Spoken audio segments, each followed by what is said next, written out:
हौसला रखो प्रफुल्ल, हम थोड़ी देर में पहुंचने वाले हैं। डॉक्टर साहब कितना टाइम लगेगा और? जल्दी पहुंच जाएंगे। हौसला रखो प्रफुल्ल, मैं तुम्हें कुछ नहीं होने दूंगी प्रफुल्ल। ये अपराधी लोग हैं ना, कुछ ही बहाने बनाते हैं। हार्ट अटैक हो गया ताकि बस कानूनी कार्रवाई ना। पता है ये मामला है वैसे भी हॉस्पिटल के मालिक का, डॉक्टर रंजीत के। डॉक्टर रंजीत ही है ना?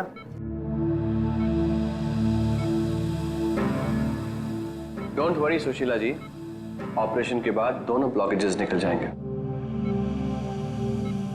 रंजीत जी, सिगरेट मंगवाऊं आपके लिए? देखिए, आपको मुझे वादा करना पड़ेगा कि इस ऑपरेशन के बाद आप सिगरेट पीना बिल्कुल छोड़ देंगे। Very good. डॉक्टर साहब देखिए ना, इन्हें सांस नहीं आ रही है। प्रफुल्ल, मैं तुम्हें कुछ नहीं होने दूंगी, मैं हूं ना। हम बस थोड़ी देर में पहुंचने वाले हॉस्पिटल। प्रफुल्ल, सब कुछ ठीक हो जाएगा, मैं हूं ना। डॉक्टर साहब जल्दी करिए।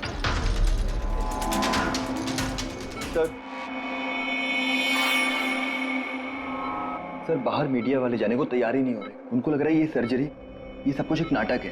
क्या? अच्छा तुम एक काम करो, पैथोलॉजी लैब असिस्टेंट संजीव से रंजीत जी की रिपोर्ट मंगवाओ।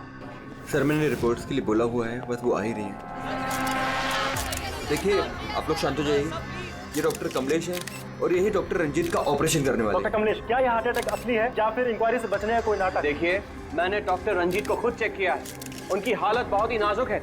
अगर उनका ऑपरेशन ऐन वक्त पे नहीं हुआ तो उनका बचना नामुमकिन। You understand that? लेकिन ऑर्गन ट्रांसप्लांट रैकेट में नाम आने के बाद ही ये हार्ट अटैक आया। तो ये कोई महज इत्तेफाक तो नहीं हो सकता। देखिए, हार्ट अटैक उस केस से पहले आया या उस केस के बाद में, ये मैं नहीं जानता।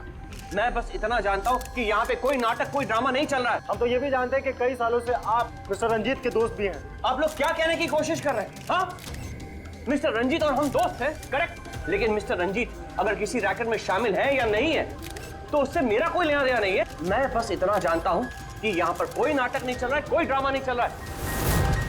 सर ये लीजिए। लाइए, ये देखिए, ये है उस बात का सबूत। ये है उनका लिपिड प्रोफाइल टेस्ट। देखिए, ये उनके कोलेस्ट्रॉल कफ के बढ़ते लेवल्स, ये उनके ट्राइग्लिसराइड्स। देखिए, ये है उनके दिल का स्कैन। ये देखिए, यहाँ पे साफ साफ दिख रहा है कि उनके जो दो मेन आर्टरीज है वो लगभग पूरी तरह से ब्लॉक हैं। उनका साफ होना बहुत जरूरी है। मैं बस वही करने की कोशिश कर रहा हूँ। कल सुबह उनका ऑपरेशन है और आप लोगों को जो भी सवाल पूछते हैं ना, उनके ऑपरेशन के बाद, उनके होश में आने के बाद उनसे पूछ ली। Thank you very much.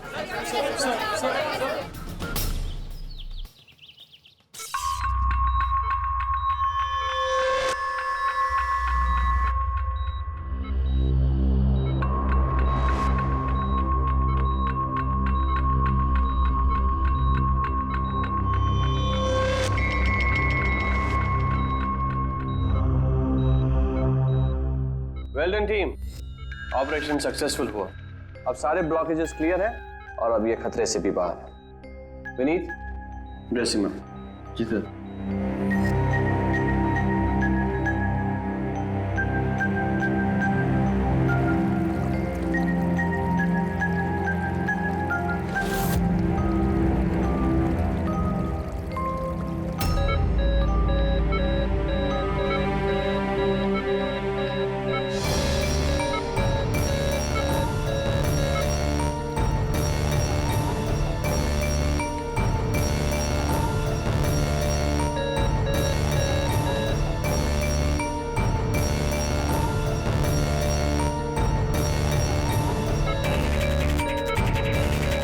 Sir इन्हें हार्ट अटैक आया है।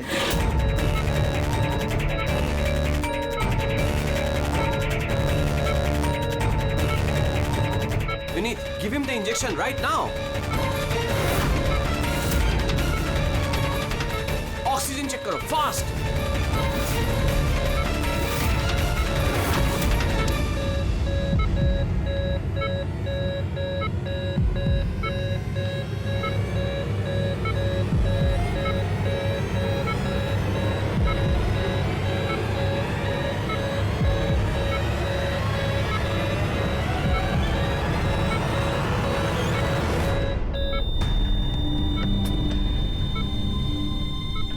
ये कैसे हो गया? हम इन्हें बचा ना पाए।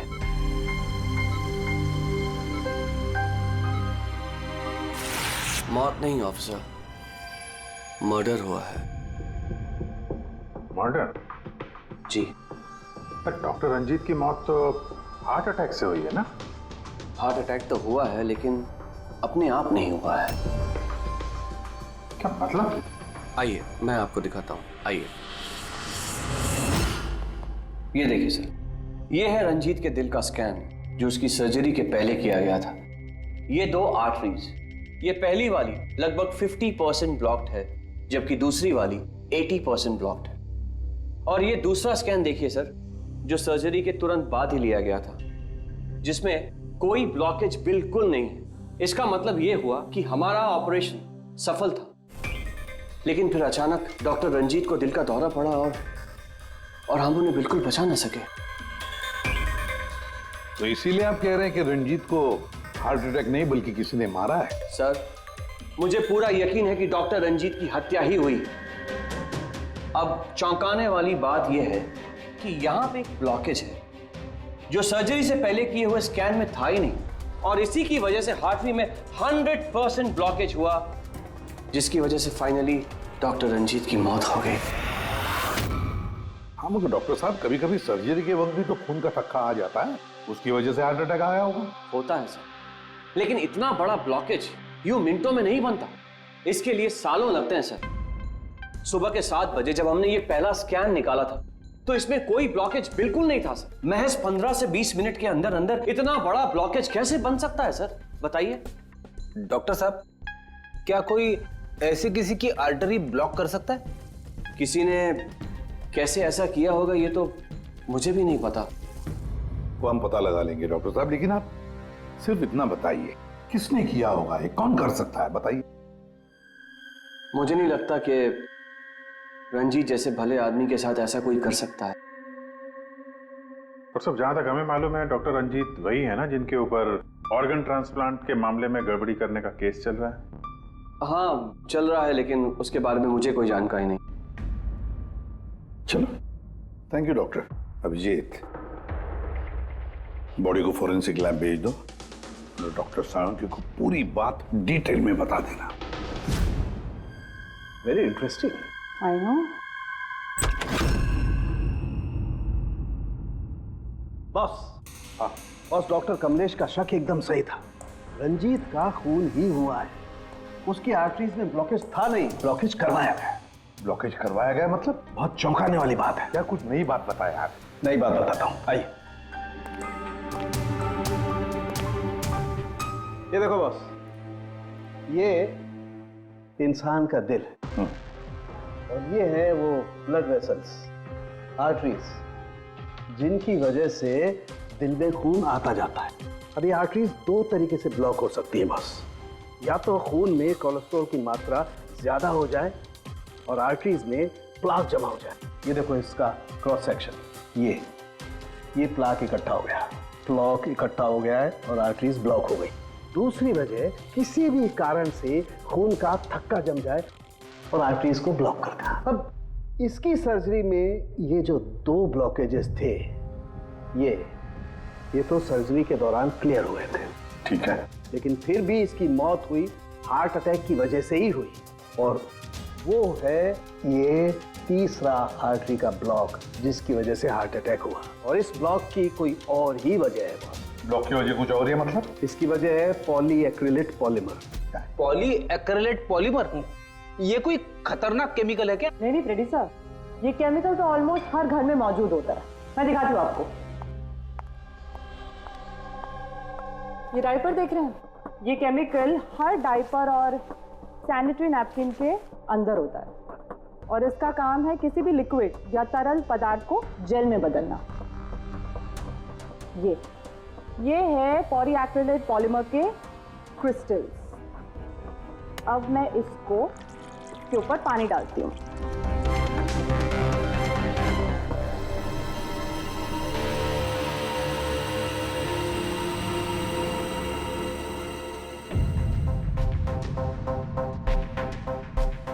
अरे ये तो जेल बन गया। तारिका जी, ये कोई जादू है क्या? जादू नहीं फ्रेडी, साइंस। बॉस, इस केमिकल को वाटर लॉक भी कहते हैं। ये अपने से कई 100 गुना ज्यादा पानी को या किसी भी लिक्विड को अपने अंदर सोख लेता है। अच्छा, तो इसीलिए ये डायपर्स और सैनिटरी नैपकिन में इस्तेमाल होता है। और सर, रंजीत के आर्टरी के ऑटोप्सी में यही केमिकल मिला है। बॉस, ये केमिकल अपने आप तो उसकी आर्टरी में पहुंचेगा नहीं। हाँ, सर्जरी के वक्त ही गया होगा। ये केमिकल पॉलीएक्रिलेट पॉलीमर, जिसकी वजह से उसका खून जेल में बदल गया और उसने आर्टरी को ब्लॉक कर दिया और उसकी मौत हो गई। मगर नहीं, ऐसे नहीं हो सकता है साळुंखे। सर्जरी के वक्त ये पॉलीएक्रिलेट पॉलीमर उसके शरीर में डाला नहीं गया। अगर वैसे होता तो उसी वक्त सर्जरी के वक्त उसका खून जेल में बदल जाता, ब्लॉकेज हो जाता और उसकी मौत हो जाती तुरंत। सर्जरी 2 घंटे तक चली और तो और सर्जरी कामयाब भी रही। 2 ब्लॉकेजेस थे, वो भी साफ हो गए, लेकिन ये तीसरा ब्लॉकेज बाद में आ गया। इसका मतलब है पॉलीएक्रिलेट पॉलीमर उसे बाद में दिया गया, सर्जरी के बाद में। और ये तो डॉक्टर कमलेश की टीम में से ही कोई दे सकता है। ऐसे किसी केमिकल का इस्तेमाल सर्जरी में तो नहीं होता सर। पता है हमें डॉक्टर साहब, ये पॉलीएक्रिलेट पॉलीमर सर्जरी में इस्तेमाल नहीं होता और इसीलिए हमें शक है कि किसी ने डॉक्टर रंजीत को जानबूझकर ये दिया है। और हमें शक है वो आप में से ही कोई एक है, आप में से ही कोई। ये आप क्या बोल रहे हैं सर? सर, ये हमारे बेस्ट डॉक्टर्स और नर्सेस की टीम है। यहाँ पे ये लोग कोई क्रिमिनल्स नहीं है सर। क्रिमिनल्स हमारे जैसे ही दिखते हैं, समझे आप? आसमान से नहीं टपकते। लेकिन सर, इस हॉस्पिटल से हमारा घर चलता है, हम हमारे मालिक को क्यों मारेंगे? और सर, डॉक्टर रंजीत से हमारी कोई दुश्मनी भी नहीं थी, तो उन्हें मारकर हमें क्या मिलेगा? डॉक्टर, आपने कहा कि ये केमिकल सर्जरी में नहीं इस्तेमाल किए जाते, लेकिन जो औजार, जो इंस्ट्रूमेंट्स सर्जरी में इस्तेमाल किए जाते हैं, वो कहीं ऐसा तो नहीं किसी ने इस केमिकल को उन औजारों पे ही लगा दिया हो? ऑपरेशन के वक्त आप लोगों ने कौन कौन से इंस्ट्रूमेंट यूज किए थे? सर, सबसे पहले हमने एनेस्थीसिया यानी कि बेहोशी का इंजेक्शन दिया। बस एक नीडल, एक सिरिंज और एक इंजेक्शन ही यूज किया है। दरअसल ये चीजें बिल्कुल वैक्यूम पैक होती हैं। इनको सिर्फ और सिर्फ ऑपरेशन के वक्त ही खोला जाता है। मैंने डॉक्टर कमलेश को सेट दिया था और मैंने पूरी तरह चेक किया था, वो वैक्यूम पैक था। और हाँ सर, हमने दवाइयाँ और खून चढ़ाने के लिए कुछ ट्यूब्स का भी इस्तेमाल किया, जैसे कि IV ट्यूब्स, कैथीटर एटसेट्रा। ये सारी चीजें हम देखना चाहते हैं। एक सर्जरी में इस्तेमाल हुई चीजें हम दोबारा इस्तेमाल नहीं करते, उसको जला के नष्ट कर देते हैं। और वो सारी चीजें कल ही हमने भिजवा दी थी और अब तो सब ये कहाँ पर है ये सारी चीजें? कहाँ डिस्ट्रॉय करते हैं आप लोग? सर, इंसिनरेटर रूम में। इंसिनरेटर रूम में? फ्रेडी, तारिका, जाओ जाकर देखो जल्दी।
इसे जल्दी से बाहर निकालो, हम लोग सीढ़ी से।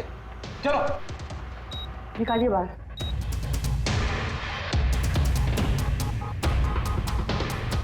मैं इसे इमीडिएटली चेक करके आपको बताती हूँ। हाँ?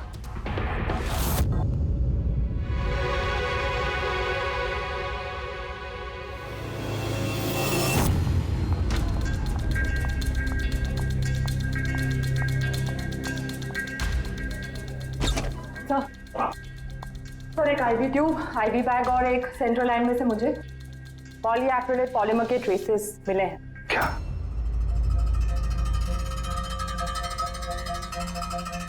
क्यों डॉक्टर साहब?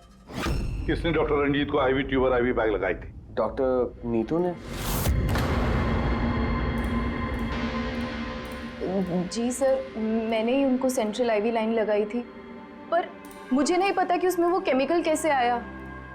आपको नहीं पता तो किसको पता है?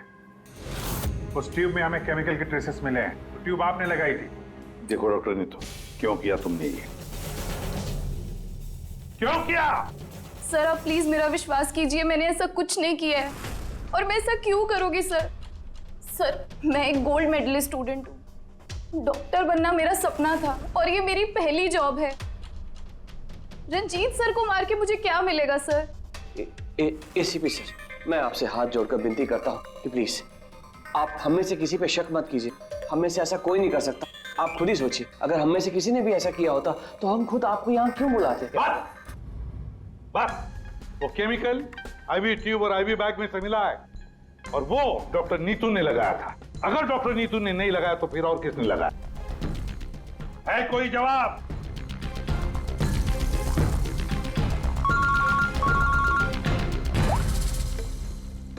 असंख्य क्या? सांख्य, अभी अभी तक तो तू ये कह रहा था कि पॉलीएक्रिलिक पॉलीमर से कोई भी लिक्विड कुछ ही सेकंडों में जेल में कन्वर्ट होता है। अब तू कह रहा है कि डॉक्टर रंजीत की सर्जरी से पहले उसे ये पॉलीमर दिया गया था। कैसे? ये कैसे हो सकता है? हाँ? बॉस, जब मैंने रंजीत की ऑटोप्सी को और बारीकी से चेक किया तो मुझे पॉलीएक्रिलेट पॉलीमर के अलावा एक और केमिकल भी मिला। और एक केमिकल मिला? कौन सा? जेलेटिन। जेलेटिन तो घुल गया है लेकिन उसके ट्रेसेस अभी भी बाकी हैं बॉस। यार तू कहना क्या चाहता है? मुझे आश्चर्य इस बात का है कि जेलेटिन आखिर उसके खून में गया तो गया कैसे? जेलेटिन, ये कैप्सूल का खोल जेलेटिन का बना होता है जिसमें दवाई भरी जाती है, और ये कैप्सूल शरीर में तब तक नहीं घुलता है जब तक वो अपनी जरूरी जगह पर नहीं पहुंच जाए, क्योंकि इस जेलेटिन को घुलने में थोड़ा वक्त लगता है। ये जेलेटिन का कैप्सूल ये हमने पानी में डाला, अब इसे घुलने में थोड़ा वक्त लगेगा। तो मतलब साळुंखे, तेरे कहने का मतलब है कि जिसने भी ये किया है उसने पॉलीएक्रिलेट पॉलीमर रंजीत के शरीर में इस कैप्सूल के जरिए डाल दिया। नहीं बॉस, कैप्सूल के जरिए नहीं, बल्कि उसने ये पॉलीएक्रिलेट पॉलीमर के छोटे छोटे क्रिस्टल्स को जेलेटिन में कोट कर दिया।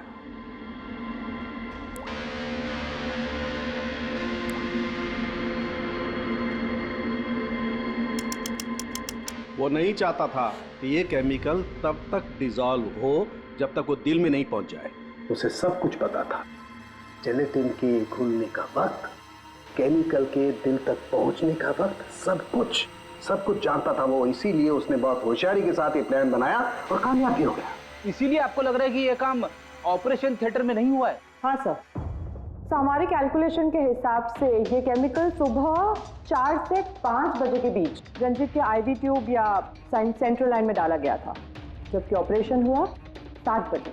फिर पता लगाते हैं सुबह 4 और 5 बजे के बीच कौन गया था डॉक्टर रंजीत के रूम में। सर उस वक्त मैं घर पे था। और आपकी टीम? सर सुबह 6 बजे से पहले हम में से कोई हॉस्पिटल नहीं आया और सुबह 6:30 बजे मेरी टीम सर्जरी के लिए रंजीत के वार्ड में गई। वैसे रंजीत ऑर्गन ट्रांसप्लांट के रैकेट में फंसा था, तो जाहिर सी बात है कि उसके कुछ दुश्मन भी होंगे। तो ये सारा मामला इलीगल ऑर्गन ट्रांसप्लांट का ही है? हाँ? सर मुझे इसके बारे में तो ज़्यादा जानकारी नहीं है, लेकिन लोगों ने कंप्लेन की है कि रंजीत ऑर्गन ट्रांसप्लांट की लिस्ट में धांधली किया करता था। सर कैसी लिस्ट? जब भी किसी मरीज को अपने शरीर का अंग बदलना होता, उसे ज़रूरत होती एक ऐसे डोनर की जिससे वो अंग लिया जा सके। कई बार ऐसे मरीज महीनों यहाँ तक कि सालों साल भी डोनर का इंतजार करते हैं। ऐसे मरीजों की एक लिस्ट होती है और जैसे ही डोनर मिल जाता है उस लिस्ट के हिसाब से पहले और बाद में उन्हें वो अंग दे दिया जाता है। लेकिन लोगों की ये कंप्लेन रही है कि डॉक्टर रंजीत ज़रूरतमंद मरीजों को वो अंग न देकर अमीर और पैसे वाले मरीजों को भारी कीमत पर वो अंग बेच दिया करता था। लेकिन इससे पहले कि इस केस का कोई भी निष्कर्ष निकल था, किसी ने डॉक्टर रंजीत को ही मार दिया।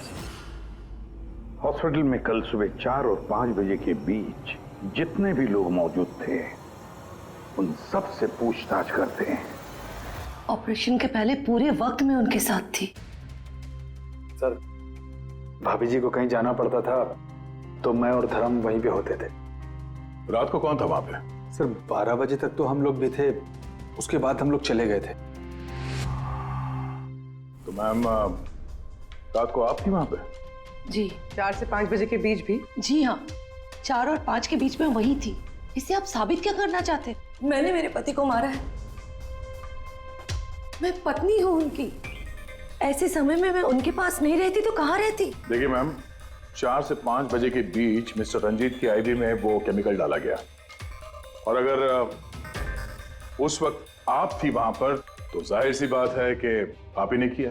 ये क्या कह रहे हैं आप? देखिए, मेरे पति जैसे भी थे, वो उन पे कोई भी इल्जाम था, वो एक अच्छे पति थे, मेरे सब कुछ थे, और उन्हें मारने के लिए मेरे पास कोई वजह नहीं थी। देखिए, अगर आपने नहीं किया है तो जिसने भी ये किया है या जो भी 4 से 5 बजे के बीच वहां पर आया था, आपने उसे देखा तो होगा ही। मैंने घड़ी तो नहीं देखी थी, लेकिन लगभग उसी वक्त वार्ड में एक डॉक्टर आया था। मैं उनका चेहरा नहीं देख पाई क्योंकि चेहरे पर मास्क था। क्या हुआ डॉक्टर? सब ठीक है ना? इनका सीआरपी रिपोर्ट नॉर्मल है। डॉक्टर, आप कुछ बोल क्यों नहीं रहे? कोई चिंता वाली बात तो नहीं है ना? Doctor, doctor. ये 4 से 5 बजे के बीच मिस्टर रंजीत को जो आईवी बैग लगा हुआ था, वो किसने लगाया था? सर, मैंने रात को 12 बजे लगाया था, वो सुबह तक चल रहा था। सर, हो सकता है आईवी बैग्स बदल दिए गए हो। ये आईवी बैग्स आप लोग रखते कहाँ हैं? और कौन कौन जा सकता है वहां पर? सर, स्टोर रूम में रखते हैं और वहां पर सभी लोग आ जा सकते हैं। उस वक्त हॉस्पिटल में कितने लोग थे? सर, बहुत सारे लोग थे, लेकिन रंजीत सर को जिस वार्ड में रखा गया था वो स्पेशल वार्ड था और वहां पर कोई आ नहीं सकता था। वो सिर्फ उसी मंजिल के लोग वहां पे जा सकते थे, जैसे कि पैथोलॉजी स्टाफ, नर्स, डॉक्टर्स और मरीज और उनके रिश्तेदार। और डॉक्टर तेज, आप ड्यूटी पर थे वहाँ? जी हाँ, लेकिन सर सुबह 4 और 5 बजे के बीच में मैं मिस्टर रंजीत के रूम में गया ही नहीं था सर। ना ही मैंने कोई सर्जरी वाला मास्क लगा रखा था। अगर आप मास्क पहनकर वहां नहीं गए थे तो फिर वो कौन है जो मास्क पहनकर डॉक्टर के भेस में वहां गया और रंजीत की हत्या की? सर, ये जैसे कह रही हैं कि हॉस्पिटल स्टाफ के अलावा मरीज और उनके साथ आए हुए लोग भी थे, कहीं उनमें से तो कोई एक नहीं? चलो देखते हैं। आइए डॉक्टर साहब।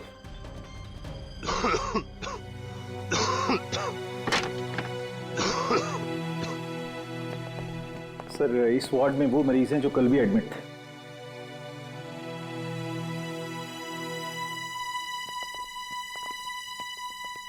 हम इनसे कुछ सवाल पूछ सकते हैं?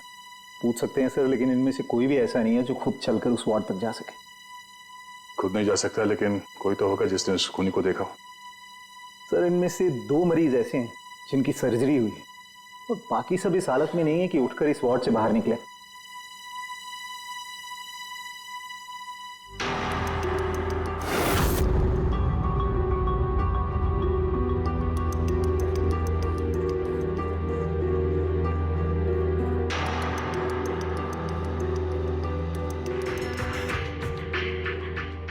बस इतने ही मरीज हैं, इनके अलावा कोई और? मतलब कोई ऐसा जो कल यहाँ पर था मगर अभी नहीं है? हाँ सर, एक आदमी था जो मिस्टर रंजीत की सर्जरी से एक रात पहले आया। उसे सीने में दर्द की प्रॉब्लम थी। हम लोगों ने सारे टेस्ट किए, लेकिन सारी रिपोर्ट नॉर्मल आई सर। हौसला रखो प्रफुल्ल, सब कुछ ठीक हो जाएगा। मर गया। डॉक्टर साहब अभी आते ही होंगे। बुलाओ डॉक्टर। हौसला रखो ना, हौसला रखो। डॉक्टर साहब देखिए ना, इतना दर्द हो रहा है। डॉक्टर, मैं चेक कर लेता हूँ। बहुत दर्द है डॉक्टर। देखिए, ईसीजी, एंजियोग्राम सब नॉर्मल है। मुझे नहीं लगता इन्हें कोई हार्ट की प्रॉब्लम है। मुझे लगता है इन्हें गैस की प्रॉब्लम है। मैं कुछ दवाइयाँ लिख देता हूँ, आप इन्हें घर ले जा सकते हैं। घर? नहीं डॉक्टर साहब, मैं कोई रिस्क नहीं लेना चाहती। आप कम से कम रात भर तो इन्हें यहाँ रहने दीजिए ना। देखिए, मुझे नहीं लगता इसकी जरूरत है, लेकिन अगर आप फिर भी कहती हैं, नर्स इन्हें एडमिट कर दीजिए। Don't worry, he will be okay. ये प्रफुल्ल हॉस्पिटल से डिस्चार्ज कब हुआ? सर, यही कोई 9:30-10 बजे। 9:30-10 बजे? पंकज, इस प्रफुल्ल के बारे में पता करो और यहाँ हॉस्पिटल में उसने जो एड्रेस और नंबर दिया है उसे क्रॉस चेक करो।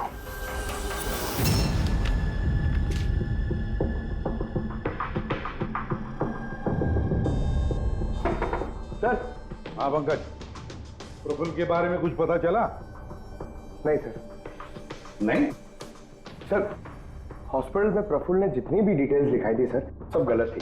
और प्लस उसने पेमेंट भी कैश में की थी सर। मगर ये वार्ड बॉय सर, ये वार्ड बॉय एम्बुलेंस में प्रफुल्ल को हॉस्पिटल लेके गया था सर। कहाँ से उठाया था उसको? मलाड से साहब। तो उसकी वाइफ को जानता हूँ मैं। वाइफ को जानते हो? कैसे? वो पीकॉक बार की 1 नंबर डांसर चेरी है। अच्छा। और मैं उसका फैन नंबर 1 साल से रेगुलर हर हफ्ते वहां जाता था, खाली उसी के वास्ते। अपने को वो कभी देखी ही नहीं। और उस दिन एम्बुलेंस में कितने प्यार से अपने पति का टेक केयर कर रही थी। कसम से जान जल रही थी मेरी। ये देखकर मेरा दिल टूट गया।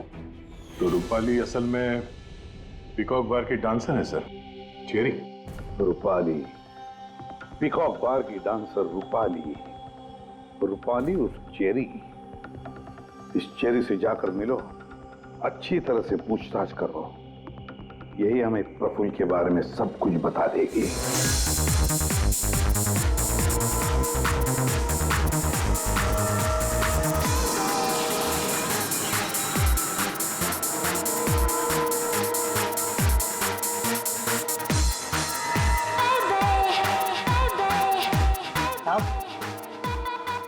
अपनी चेरी आज तो खुश दिख रही है। चेरी को छोड़, वो आदमी कहाँ है?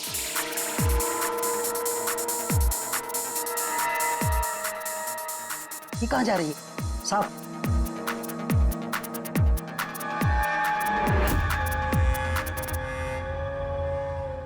साहब, यही है चेरी का मर्द। ये है?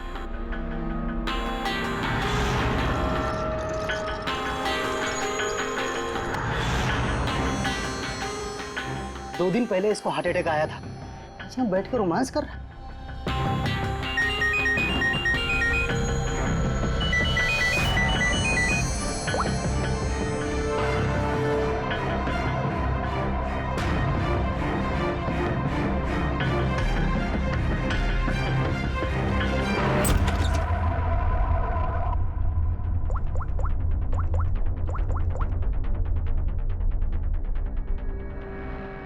देख, मैंने काम पूरा किया ना बॉस, तो पूरा पैसा ही बनता है। सुन सुन सुन सुन, तूने कहा उसको मार डाल, मैंने मार दिया। अभी कैसे किया, क्या किया, ये सब में घुसने का नहीं है।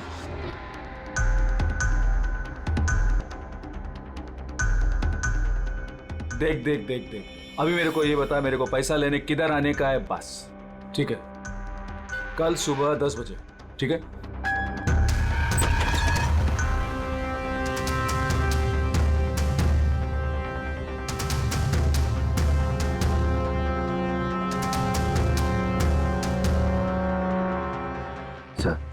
इसने मान लिया कि खून इसी ने किया है सर। अपने बॉस से फोन पे बात कर रहा था कुछ पैसे की लेन देन के लिए, और कल सुबह उससे मिलने वाला है सर। अभी पकड़ लिया इसे? नहीं नहीं, अभी नहीं। ये अपने बॉस से मिलेगा और हम लोग भी मिल लेंगे इसके बॉस से। पता तो चले असली खिलाड़ी कौन है।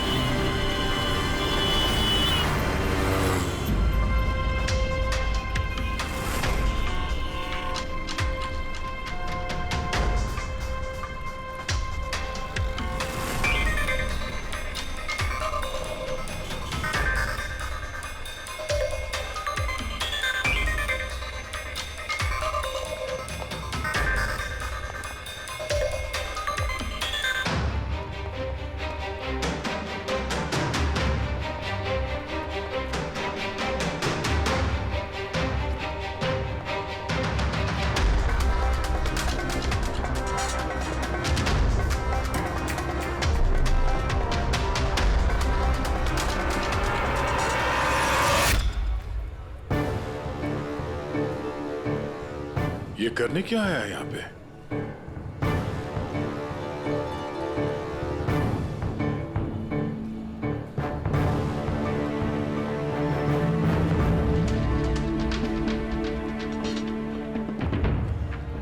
यहाँ क्या कर रहा था?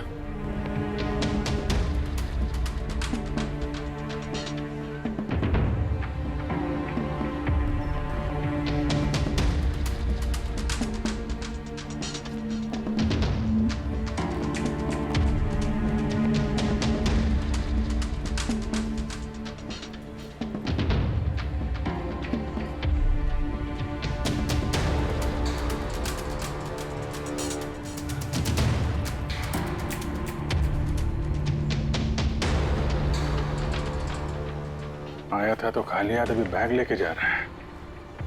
ये बॉस तो बहुत चालाक निकला है। इसको पकड़ते हैं। कौन हो तुम? अरे वो सब छोड़ो, पहले ये बैग इसे खोल के दिखाओ, क्या है इसमें? अरे सामान है मेरा, और क्या करने का आप लोगों को? कौन है आप लोग? सीआईडी। सीआईडी? ये बता कि रंजीत को क्यों मारा तूने? हैं? किसके कहने पे मारा? सर मेरा रंजीत को कौन सा रंजीत सर? कौन सा रंजीत?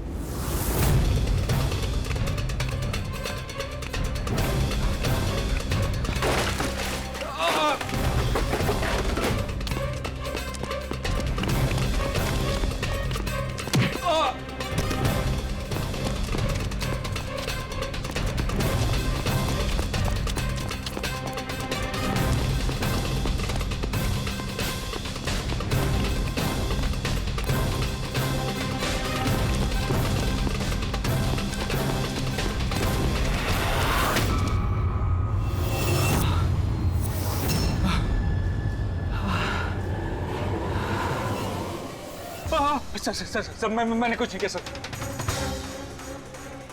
मैंने कुछ नहीं किया सर। नहीं, फोन पे तो अपना गुनाह कबूल कर चुके हो, अब जरा हमें भी बता दो। सर मैंने कोई गुनाह नहीं किया सर फोन पे सर झूठ बोला था सर, मैंने फोन पे सच बोल रहा हूँ सर। पहले झूठ बोल रहे थे कि अब झूठ बोल रहे हो? सर अभी मैं बिल्कुल सच बोल रहा हूँ आपके सामने सर मैंने कुछ नहीं किया सर, कुछ नहीं किया सर। तो वो झूठा हार्ट अटैक का बहाना करके हॉस्पिटल में भर्ती क्यों हुआ था? सर मैं उधर जमा जरूर हुआ था सर, उसको मारने के लिए जमा हुआ था सर, लेकिन सर वो मेरे मारने से पहले ही मर गया सर। मर गया? हमें अच्छी तरीके से पता है कि रंजीत के खून में वो जिलेटिन कोटेड केमिकल तुमने मिलाया था, पॉलीएक्रिलेट पॉलीमर। क्या साहब, क्या बोला साहब? सर क्या बोल रहे हो सर इतनी बड़ा नाम अगर याद कर पाता सर तो मैं डॉक्टर नहीं बनाता सर मैं ना सर 8वीं फेल हूँ सर, 8वीं फेल सर ये किलोमीटर पॉली क्या बोल रहे हो साहब, मेरे को नहीं मालूम है सर मैं उधर था, मौका मिलते ही मैं उसका गला बिला दबा के चाकू भी के अंदर करके उसको, लेकिन सर मौका ही नहीं मिला सर मौका ही नहीं मिला। वो भर्ती हो गया सर उधर, किधर जो चीर फाड़ क्या वो सर ऑपरेशन होता है ना कमरे में सर, वो उधर भर्ती हो गया सर तो सुबह न्यूज आया सर, वो निकल लिया सर सच बोल रहा हूँ सर नहीं तो मेरी चेहरे से पूछ लो सर। अच्छा, तो फिर ये इतने सारे पैसे और वो फोन कॉल? सर मेरे को एक आदमी ने फोन करके कहा वो मेरे को पैसा देगा, आधा काम होने से पहले पैसा देगा और आधा काम होने के बाद सर लेकिन वो मेरे मारने से पहले ही सर खुद ही मर गया सर वो, तो मेरे को लगा सर काय को अपना नुकसान करूं मैं सर, मैंने पार्टी को झूठ बोला सर। झूठ? हाँ, हॉस्पिटल में 4 से 5 बजे के बीच रंजीत के कमरे में तुम ही गए थे ना, डॉक्टर के भेस में? सर गया था सर पूरी रात लोगों का आना जाना चालू था सर उधर, सुबह 4-5 बजे सर थोड़ा शांति माहौल हुआ सर, तो मैं डॉक्टर का वो इधर लगाते सर मास्क और कोट बीट पहन के सर गया सर, मैं जैसे ही इसको मारने वाला था ना उधर आंटी चक गई सर। क्या बात है डॉक्टर? मेरे को असली का डॉक्टर समझे, मेरे से सवाल जवाब करने लगा, मैं डर गया सर, मैं क्या जवाब देता सर उसको, तो मैं वहां से भाग गया, सच बोल रहा हूँ सर मैं भाग गया वहां से। वो कॉन्ट्रैक्ट किसने दिया था तुझे? सर मेरे को उसका नाम पता नहीं मालूम है सर, कोई क्या सर प्राइवेट नंबर कुछ सर ऐसा किसी से फोन करता है सर, वो पहले भी उसने यही ऐसे ही पैसा दिया था सर, और ये वाला भी सर ऐसे ही जो सर सच बोल रहा हूँ सर सच बोल रहा हूँ सर आप लोगों ने मुझे यहाँ पे क्यों बुलाया सर? प्रफुल्ल को जानते हो? प्रफुल्ल? कौन प्रफुल्ल? प्रफुल्ल? अरे हाँ, तुम तो उसे जानते नहीं, तुमने उसे कभी देखा भी नहीं, तुमने तो सिर्फ उसके साथ फोन पर ही बात की। आप लोग क्या करें, मुझे कुछ समझ में नहीं आ रहा है सर। कोई बात नहीं, हम याद दिलाते हैं।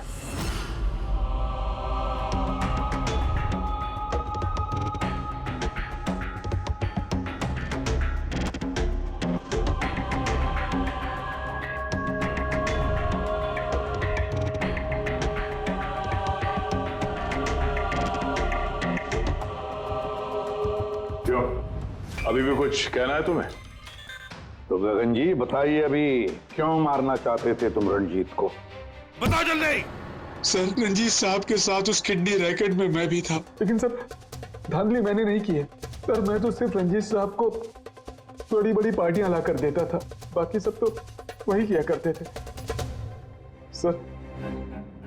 जब ये केस हो गया तो मुझे पता था कि फंसने पर रंजीत साहब सारा दोष मेरे सर पे मढ़ देंगे। इसी से बचने के लिए मैंने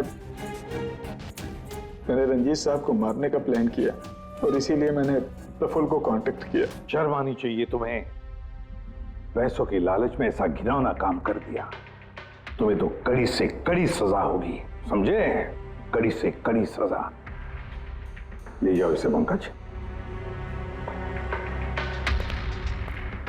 सर हम तो घूम फिर के वहीं आ गए। प्रफुल्ल ने हमें बताया कि उसने रंजीत को नहीं मारा, तो फिर किसने किया होगा? ये प्रफुल्ल जरूर हमसे कुछ छुपा रहा है। कुछ तो छुपा रहा है ये प्रफुल्ल। तुम्हारी नजर हर वक्त उस कमरे पर थी, तो कुछ याद है कि उस रात उस कमरे में कौन गया था? या फिर सुबह 4 से 5 बजे के बीच उस कमरे में कौन गया था?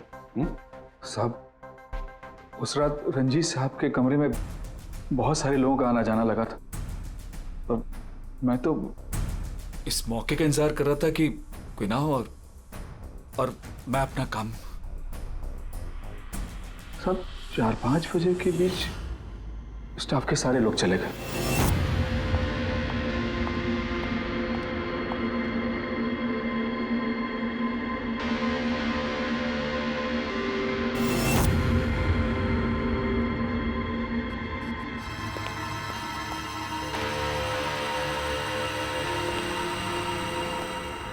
मतलब दया, अभिजीत, खूनी वही है।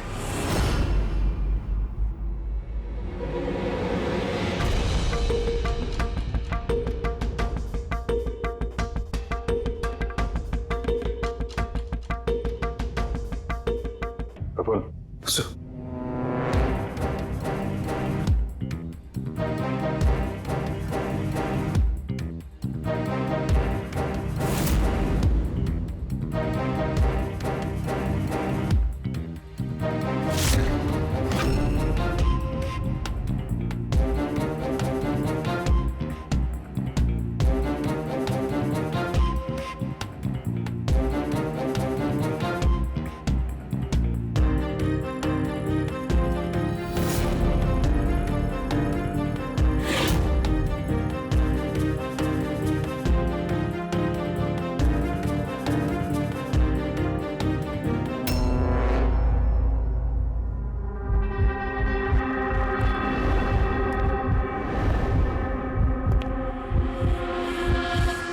Pathology lab assistant Sanjeev.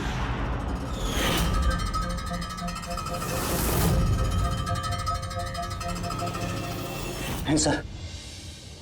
चलो।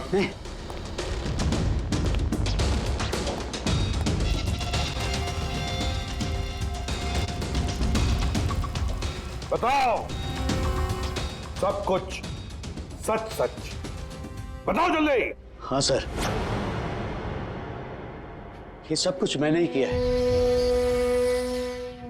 मैंने उस पॉलीमर को वो सेंट्रल लाइन में डाला था ताकि वो मर भी जाए और किसी को शक तक ना हो।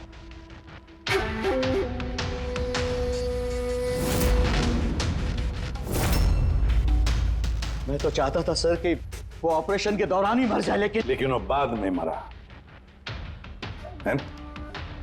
तो क्यों मारा तुमने डॉक्टर रंजीत को? ऐसी क्या दुश्मनी थी तुम्हारी डॉक्टर रंजीत के साथ? उसने मेरी जिंदगी मुझसे छीन ली थी सर। उसने मेरी बेटी को मार डाला था सर। बेटी को मार डाला था। क्या बकवास कर रहे हो? रंजीत कभी किसी का खून नहीं कर सकते। ऐसा मुझे भी लगा था। मैंने 15 साल इस अस्पताल में ईमानदारी से सेवा की और अचानक एक दिन मुझे पता चलता है कि मेरी बेटी का बॉडी ऑर्गन फेल हो गया है। उसकी जिंदगी के लिए नया बॉडी ऑर्गन का मिलना बहुत जरूरी था सर, और वो मिला भी। एक डोनर मिला सर, और कुछ ही दिनों में उससे नया बॉडी ऑर्गन डालने वाले थे। उसे नई जिंदगी मिलने वाली थी सर, नई जिंदगी। मैं खुशी से पागल था सर, खुशी से पागल हो गया था। सारी तैयारियां हो चुकी थी इसी अस्पताल में सर। ऑपरेशन भी होने वाला था, लेकिन मुझसे और इंतजार करने को कहा गया। वो नन्ही सी जानती कब तक इंतजार करती सर, वो तो चली गई, मुझे छोड़ के चली गई सर। फिर मैंने एक दिन ऑफिस में उसका केस पेपर देखा sir.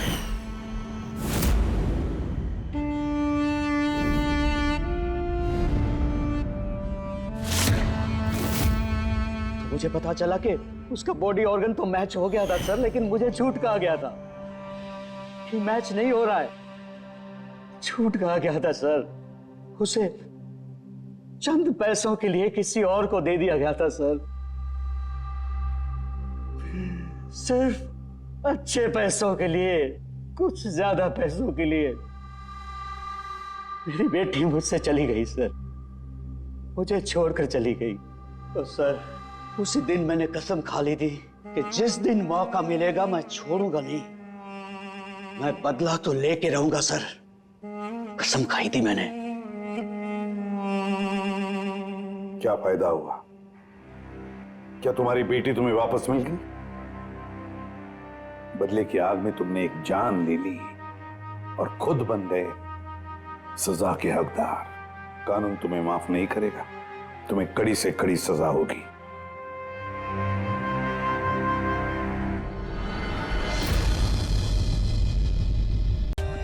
For more updates, subscribe to our channel, click the show links and enjoy watching the videos.